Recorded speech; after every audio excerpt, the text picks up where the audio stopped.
Vanessa Hudgens and Cole Tucker got married in the Mayan jungle in Tulum, Mexico on December 2nd. So let's get into the astrology of this Sagittarius season destination wedding. All the details on their wedding and wedding planning are from this Vogue article, which was published on December 6th. So Vanessa had her eye on the Azulik Hotel. She had it saved on her Instagram, and a friend asked her for suggestions on vacation spots, and she suggested it. And then she said to Cole, she was like, wait, why don't we have our honeymoon here? And then she was like, what if we get married here? So she booked a venue tour. She went and checked the venue out. She said on her venue tour, she was so hot, she almost fainted. And then they explained that the ceremony would actually be 45 minutes into the jungle. So they took a dirt road into the jungle. And at first she was like, logistically, how are we going to get our guests out here? But when she saw the spot, she knew that that was the place they had to get married. It was so magical. So they booked the date for December 2nd, and they had the ceremony in the jungle. She wore a beautiful Vera Wang dress, and her bridesmaids wore these gorgeous bronze dresses.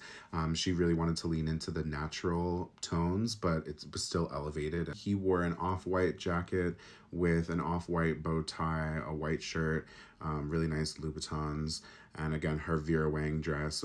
Vogue described it as a light ivory chartreuse, bias cut, cowl neck, slip dress with a plunging back, and her veil was a light ivory tulle with custom embroidery that read Mrs. T, December 2nd, 2023, in a Gothic font.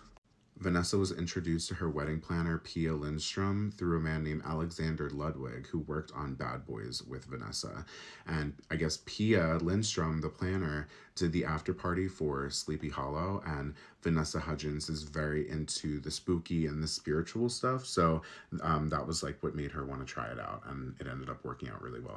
Looking at Vanessa Hudgens' birth chart, she was born on December 14th, so she is a Sagittarius sun. She has her sun in 23 degrees of Sagittarius. If you add Cole Tucker's chart outside of hers, you notice he also has some Sagittarius placements, a 0-degree Pluto and a 2-degree Ceres in Sagittarius.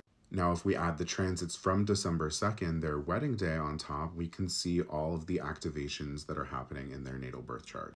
The sun is in Sagittarius, just like Vanessa's natal sun, and Ceres is in 3 degrees of Sagittarius, just 1 degree off from Cole's natal Ceres in Sagittarius, meaning he's having his Ceres return. Ceres is an asteroid that rules fertility and growth, planting a seed and having something grow. She's the goddess of harvest and agriculture. Sagittarius is the sign that rules international travel, so having a destination wedding in a different country is perfect for a Sagittarius season wedding. Sagittarius is a fire sign that rules the color orange. This is a photo of the ceremony setup where they had an arch of marigolds. Vanessa said it was partly because she knew they would pop against the white, but also in Hindu weddings they are popular because they represent the sun. Brightness, positive, cheery energy. I would not be surprised if Vanessa and her wedding planner Pia used astrology to pick orange marigolds for this Sagittarius season wedding. Orange is the color of Sagittarius season, especially since they literally mentioned tapping into the energy of the sun. The day of the wedding was also Vanessa's Mercury return. Mercury was in 1 degree of Capricorn, which is the exact placement in her natal chart. Mercury is the planet that rules writing and communicating, so saying your vows on the day of your wedding is the most mercurial part of the entire ritual.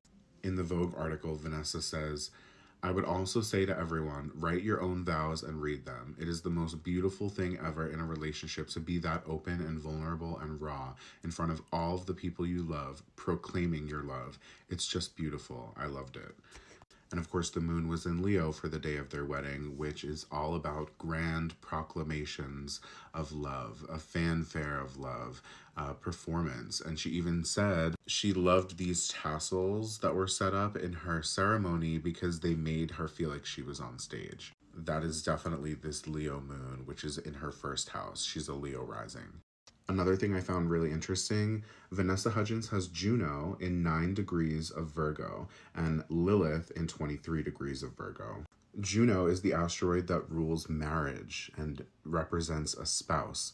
Lilith represents the wilderness. In the biblical story, Lilith is cast out into the wilderness, out of the Garden of Eden. The day she got married, both Lilith and Juno were also in Virgo, meaning she just experienced her Juno return and she's about to experience her Lilith return. She literally sent her wedding party out into the wilderness of the jungle in order to watch her get married and become a spouse. This photo is really like a snapshot of Juno in Virgo, the bride or the wife who is completely surrounded by nature and greenery. After the ceremony, she changed into this dress, which she wore for the reception. It's a much lighter, flowier sheer number with a lacy corset. This dress is also by Vera Wang, and she said she did it so that she could be more mobile and dance and move around easier at the reception. We've talked a lot about the Sagittarius and Virgo transits. Both of these signs are mutable signs, which means they're very adaptable. They're able to adjust and change to better suit their environment. So the first look is the meticulous, beautiful, veiled maiden for the wedding ceremony. And then Sagittarius, which is ruled by Jupiter, is the much more free-flowing energy, free-spirited energy, able to move and dance and socialize.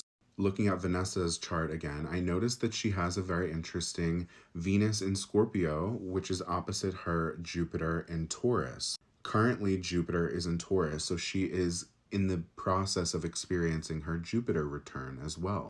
Now, the day that they got married, Venus was in her home sign of Libra, the sign that rules marriage. This is a very well-dignified placement for Venus to be, although she is conjoined the South Node, which I will come back to. But just 8 days after their marriage, probably when they're on their honeymoon, Venus had entered Scorpio and was in 6 degrees of Scorpio, perfectly opposite Jupiter in 6 degrees of Taurus. The same Jupiter-Venus opposition that Vanessa has in her natal birth chart.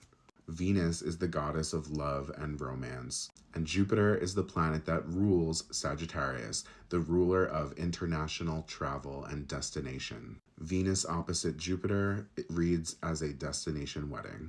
One of the things that I do for my wedding clients is I use astrocartography or map astrology to help choose the best location for a honeymoon. Being that they had a destination wedding, I decided to look at the astrocartography for Vanessa. She does have a significant opposition of Venus and Jupiter, meaning these lines are going to be very close to each other. Wherever Venus is on the ascendant, Jupiter will be on the descendant. Wherever Venus is on the midheaven, Jupiter will be on the IC, on the opposite side of the axis. Now, she didn't really have any planetary lines going through Tulum, but what I did notice is this Venus-Jupiter opposition is right around Paris.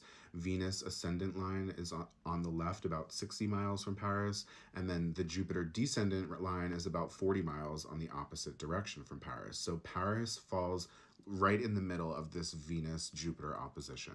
According to the Vogue article, Vanessa and Cole got engaged in Paris at the Eiffel Tower. So even though the wedding itself didn't have much astrocartography, their engagement in Paris absolutely did. Coming back to this Venus in Libra, who had just recently conjoined the South Node in Libra, Venus in Libra talks about relationships and romance. The South Node talks about the past. This can be a time where we are either leaving relationships in the past or old relationships from the past are rekindled. But if we look at Vanessa and Cole's charts, we can see that they have South Node synastry. Vanessa has her Mars in 12 degrees of Aries, perfectly conjoined Cole's South Node in 12 degrees of Aries. His South Node is also conjunct Juno, or the spouse. This to me reads as a past life connection, whether they were past life lovers or maybe even past life marriage with Juno there on his South Node. With this South Node and Juno conjoining her Mars and Aries, and Vanessa also having her Juno conjunct her South Node, a past life marriage reads as lovers from a past life marriage finally being reunited and married again. That's Venus in Libra conjunct the South Node.